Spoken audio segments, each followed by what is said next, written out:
Ever since Alaska was acquired by the United States nearly a century ago, the American public has thought of the area in terms of sub-zero temperatures and Arctic winds, of crushing ice and constant snow. This picture of our newest state is true, but only in part.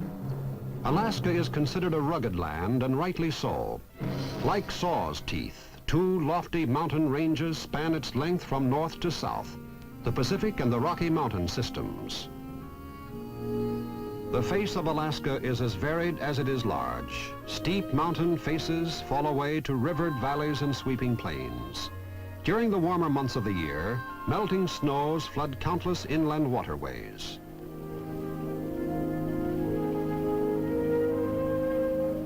Though much of Alaska is rocky slope or barren tundra, there are nevertheless nearly 1 million acres of fertile land. Alaska's coastline, longer than that of the earlier 48 states, has waters teeming with fish and fur-bearing animals.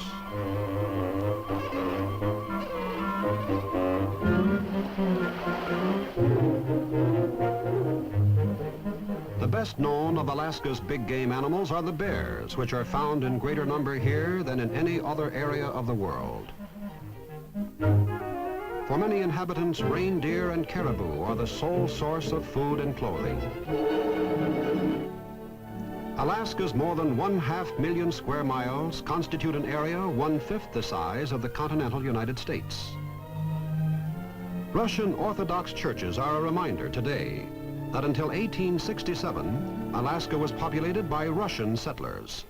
Orthodox religious services such as these are most common in the Aleutian Islands and in the southeast part of the mainland.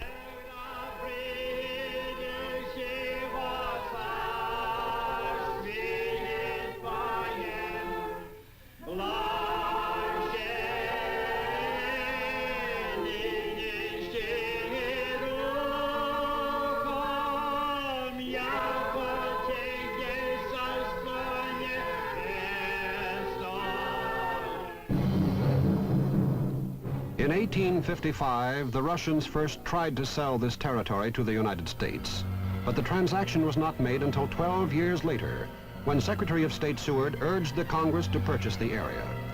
The territory cost over $7 million and was known as Seward's Folly or Seward's Icebox. A major general in the United States Army served as the American commissioner for the transfer. In those early days, Alaska's greatest known wealth lay in the furs sought by trappers. Discovery of gold on the Klondike in the late 1890s caused the famous gold rush and stampede to the territory for sudden riches. No new wave of settlers of any size appeared until the 1930s, when men and their families from the United States moved north to try their luck at farming under a homestead program sponsored by the federal government. Not until World War II, when Japanese forces invaded Attu, the westernmost of the Aleutian Islands, did Americans again take an active interest in this northern outpost.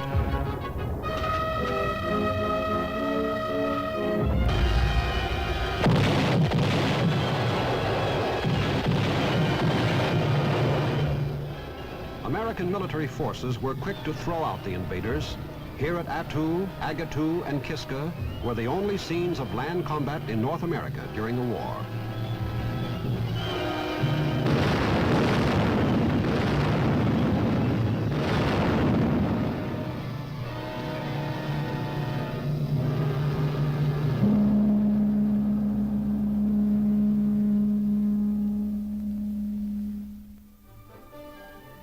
In most of Alaska's principal cities today, there is little to mark them as different from many of the communities in the other 48 states.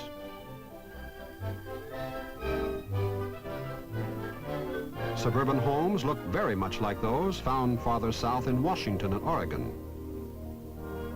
In general, Alaskans today are a sturdy, pioneer breed of people who are independently minded and democratic in spirit and practice.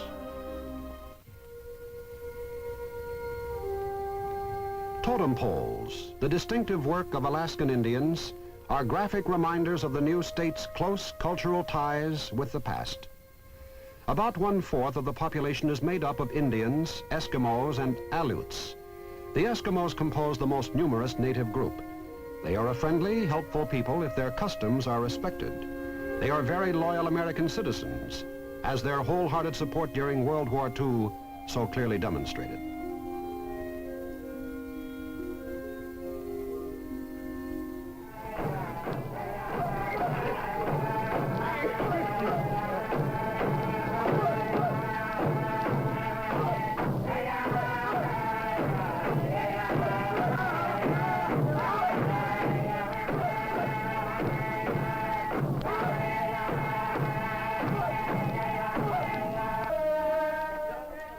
Cultural influences from the older states of the Union have been many and strong among most of the Eskimos.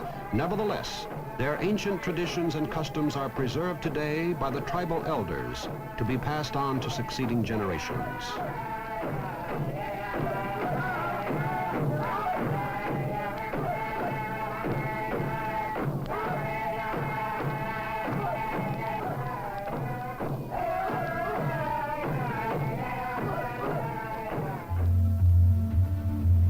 Eskimos are amazingly adept at developing mechanical skills.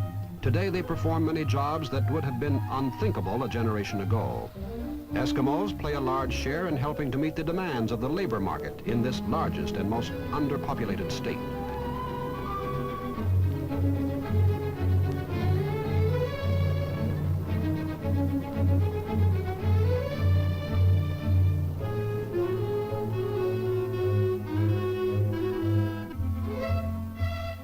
Much of the credit for helping to develop the natural mechanical abilities of Alaska's original population groups goes to the vocational schools where young men from remote villages with not too much formal schooling are taught the skills of a particular trade.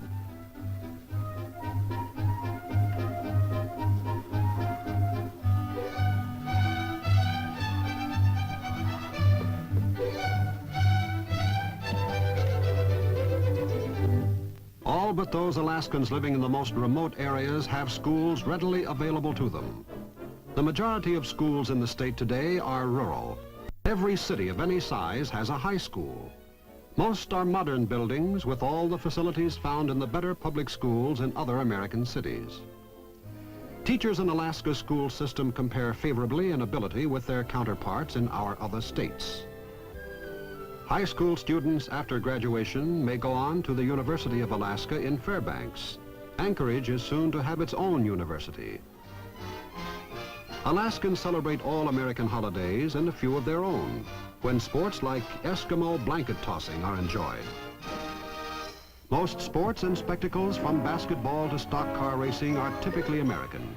Any lover of the sound and sight of motor roar and battered radiator from New England to California would be right at home here.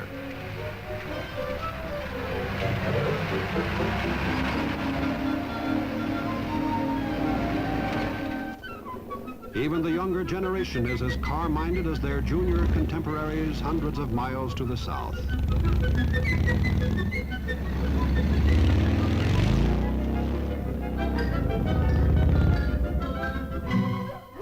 But at such annual festivals as the Anchorage Fur Rendezvous, Alaskans enjoy sports events rarely seen in our older states.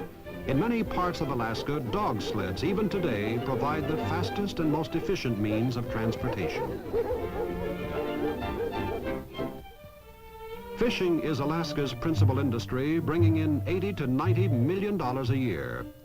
Of the numerous market fish taken from Alaska's offshore waters, salmon are by far the largest catch, accounting for approximately 90% of the value.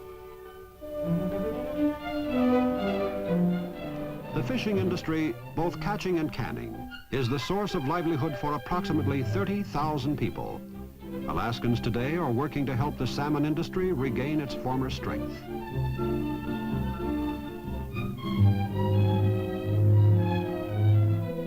Agriculture in Alaska is an industry of great interest and the subject of constant study. Alaskans today must import more than 95% of their food, chiefly dairy products, meats, and fresh vegetables. Alaskan agriculture continues to expand. But there are several basic problems to be overcome before it becomes a satisfactory industry in the state's economy. More land studies and financial help for farmers are needed. The unusual length of the summer days in Alaska helps produce some remarkable vegetable specimens. Because of its isolation and the high cost of transportation, Alaska's farmers get good prices for their produce. Mining, for many years Alaska's second largest industry, virtually stopped during World War II. Since then, it has not regained its former stature. Production thus far in Alaskan mines has been chiefly of high value, low-volume minerals such as gold and platinum, which can be turned into marketable form under frontier conditions.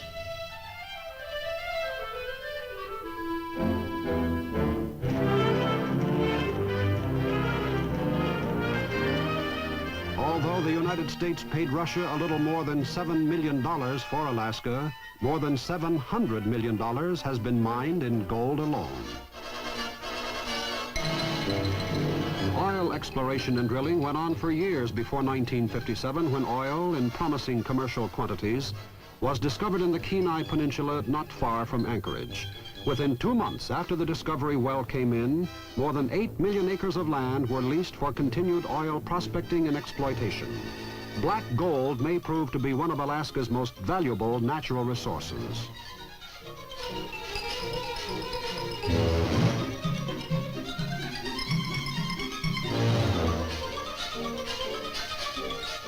Among Alaska's mineral assets, coal runs a close second to gold in value mined today. Vast deposits are known. Transportation is the major drawback to the industry's development.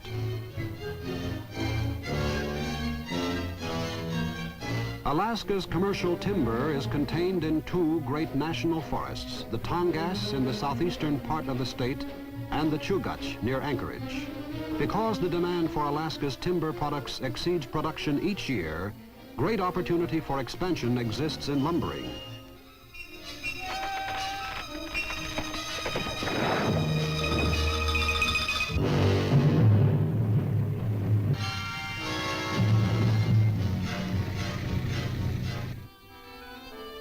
Tying together Alaska's private and industrial interests is the Alaskan Communication System, established in 1900 by Congress as part of the mission of the United States Army Signal Corps. The system provides complete telephone and telegraph service within Alaska and also beyond Alaska to almost any other area of the world.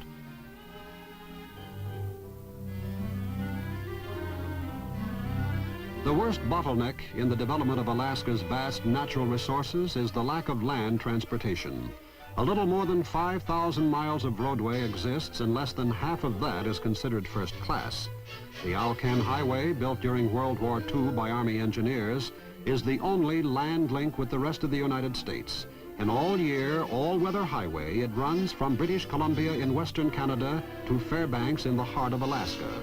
Alaskans and all those interested in Alaska's future know that adequate ground transportation to and within the state is greatly needed.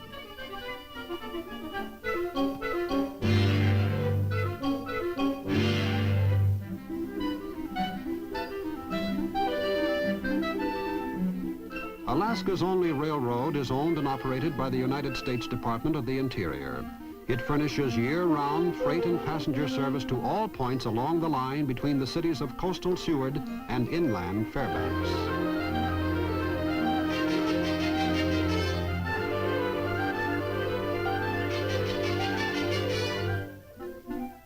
In America's newest state, air transportation is the big thing. Because of its vast size, rugged terrain, and primitive nature, air transportation alone covers the entire state. Air miles traveled per person are higher in Alaska than anywhere else in the world. Passengers and freight travel in hundreds of private and commercial aircraft.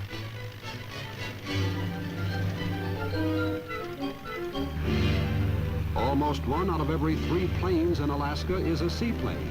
And of all the seaplanes in the world, 1/4 are found here in Alaska. The air routes of Alaska were pioneered by the United States Army in the 1920s. Alaskans today are particularly air-minded because of their geographical position. In this day of missiles and long-range aircraft, Alaska finds itself in a uniquely strategic position. With only 56 miles between them, Alaska is truly next door to the Soviet Union. Ever since the communists came into power in Russia, the leaders of the Soviet Union have turned their eyes to the east as an area for many ambitious projects. Often the Chukotsky Peninsula, with its Kolimsky Mountains, can be seen from Alaska. Eastern Siberia today is of great interest to the Soviet scientists as more than a good place for prison camps. There is little doubt that the communists have recognized the military potentials of this area. This close-by Soviet territory is a logical one from which to launch air and missile attacks against the United States. Several new military air bases are known to have been built here.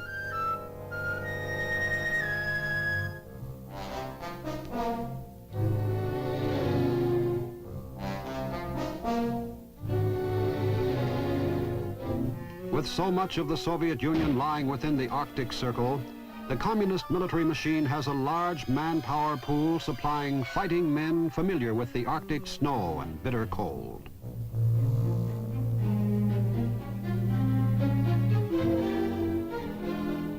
To provide early warning of any attack against the United States, all three military services work together, manning our detection network. Many different types of radar-equipped ships of the Navy constantly patrol the Bering Sea between the coast of the Soviet Union and the shores of Alaska. Outposts of the Dew Line, the distant early warning network, anchor the western end of a line guarding our half of the Arctic Circle. All air traffic in the Alaskan area shows up on the radar scopes. Every aircraft, friendly or unknown, is spotted and followed on the plotting boards by the men of our air defense teams. Every unidentified plane approaching this continent is intercepted and challenged. And at regular intervals, simulated attacks are made to test the response and fighting readiness of Air Force jet interceptor squadrons stationed in Alaska.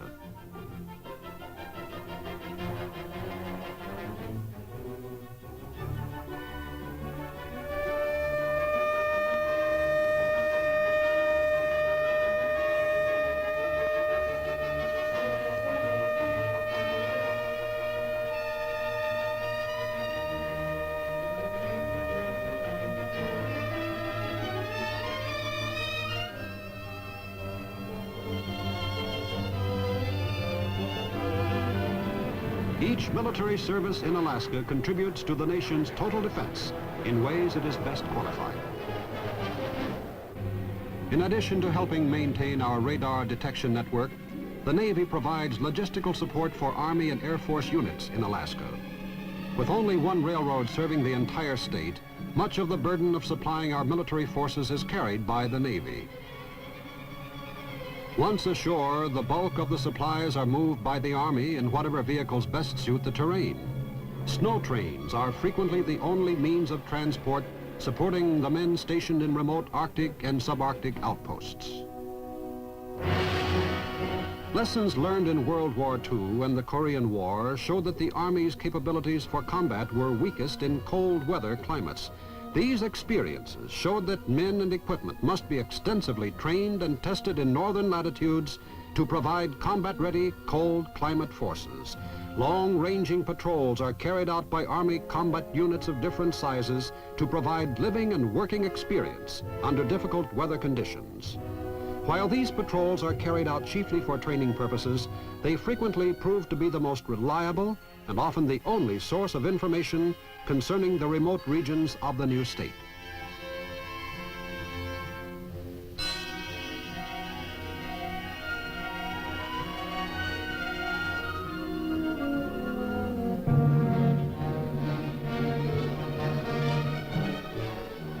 Operating in Alaska, too, is the United States Army Test Board, manned by officers and men from all branches of the Army. It conducts Arctic and subarctic tests of both standard and experimental weapons and equipment.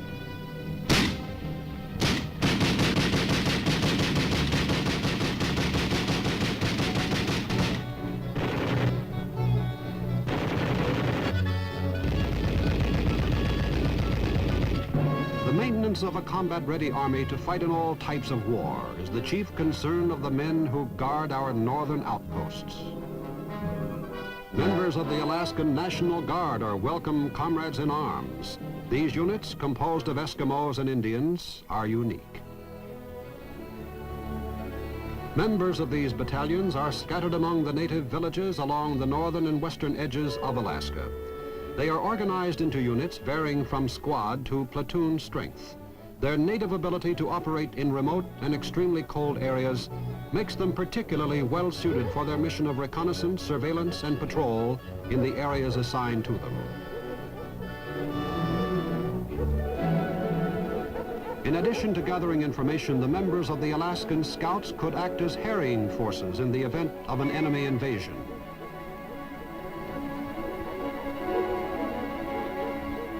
Their presence in the remote areas would give valuable time for regular forces to move up to the front from inland bases.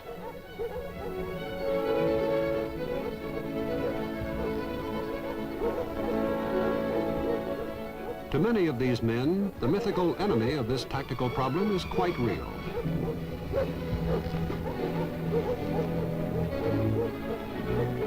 Alaska has a higher percentage of enrollment in the National Guard than any other state in the Union. The fact that Alaska was the only part of North America invaded during World War II may well be largely responsible for this dedication to preparedness.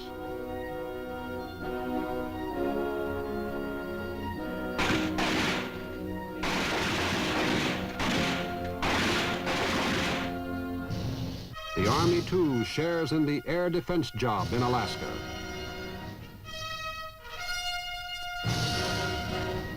Today, Nike Hercules missiles, which can carry atomic warheads, are being installed in strategic areas for the protection of our chief military establishments throughout the state. In addition to sharing in the air defense of the area, the Army is also responsible for land defense, the protection of cities and missile sites, of deep water ports and airfields. Regularly scheduled maneuvers provide realistic training for men stationed in Alaska. They also test the combat readiness of these troops and give commanders a chance to examine their plans of defense and counterattack under artificial combat conditions. Here, mock aggressor forces are launching an invasion of the plateau north of the Alaska mountain range.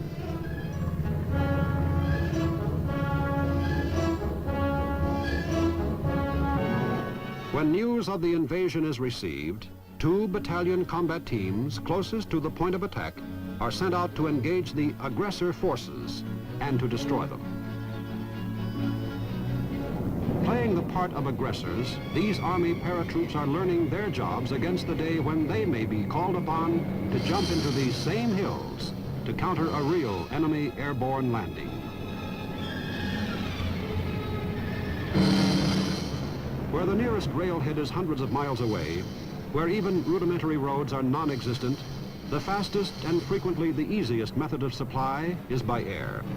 Alaska has been mapped, but only about 1/50th of its vast area has been surveyed. Should an enemy try to take over our air and missile bases after a knockout attempt through the air, he would be met by seasoned foot soldiers familiar with the terrain and accustomed to surviving at the far end of a long logistical chain. In joint maneuvers such as these, members of neighboring Canadian Army units frequently participate.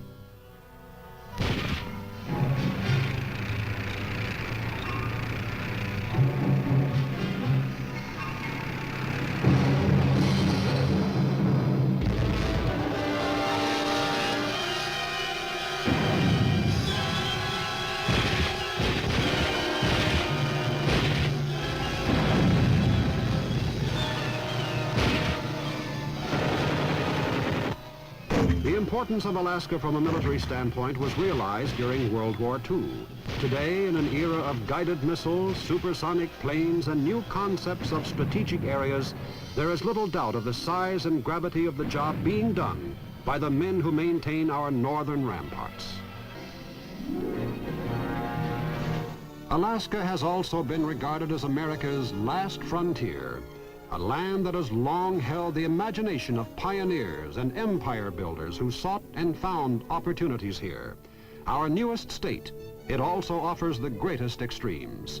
On the one hand, many of its principal cities are as modern and as typically American as those to be found anywhere in the Union. On the other hand, the raw frontier is never far.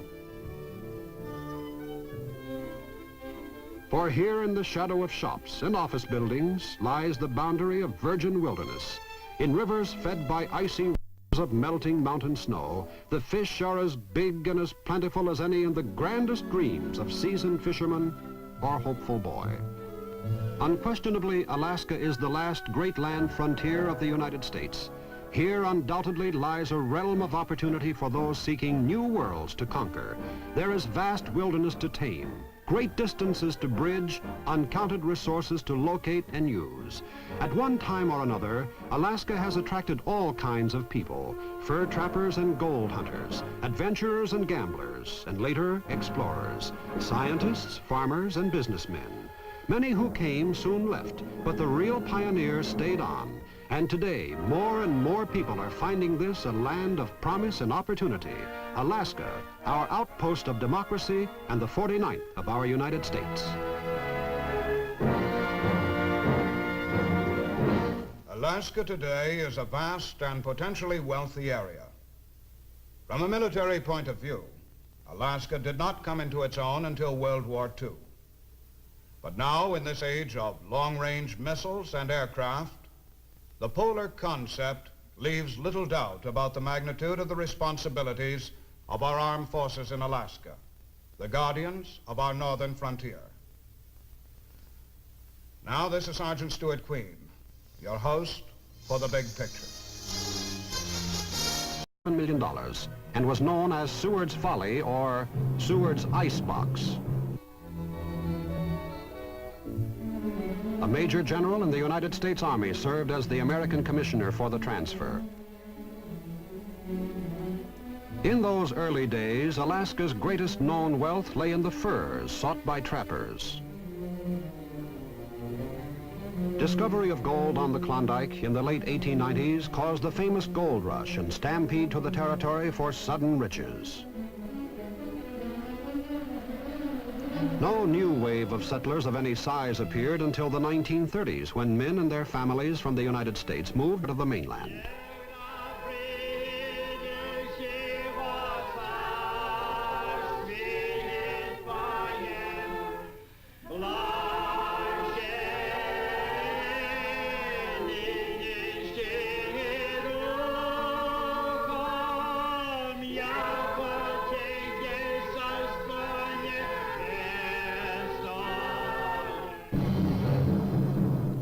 In 1855, the Russians first tried to sell this territory to the United States, but the transaction was not made until 12 years later, when Secretary of State Seward urged the Congress to purchase the area. The territory cost over $7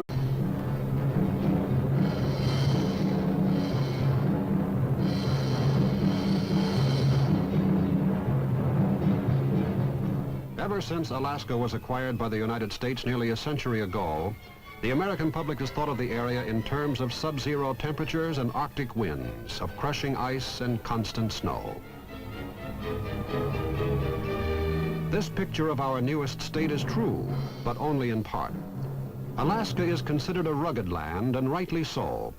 Like saw's teeth, two lofty mountain ranges span its length from north to south, the Pacific and the Rocky Mountain systems. The best known of Alaska's big game animals are the bears, which are found in greater number here than in any other area of the world. For many inhabitants, reindeer and caribou are the sole source of food and clothing. Alaska's more than 1/2 million square miles constitute an area 1/5 the size of the continental United States. Russian Orthodox churches are a reminder today that until 1867, Alaska was populated by Russian settlers. Orthodox religious services such as these are most common in the Aleutian Islands and in the southeast part. The face of Alaska is as varied as it is large. Steep mountain faces fall away to rivered valleys and sweeping plains. During the warmer months of the year, melting snows flood countless inland waterways.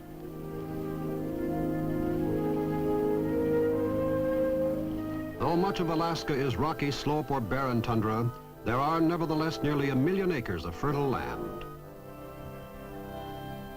Alaska's coastline, longer than that of the earlier 48 states, has waters teeming with fish and fur-bearing animals.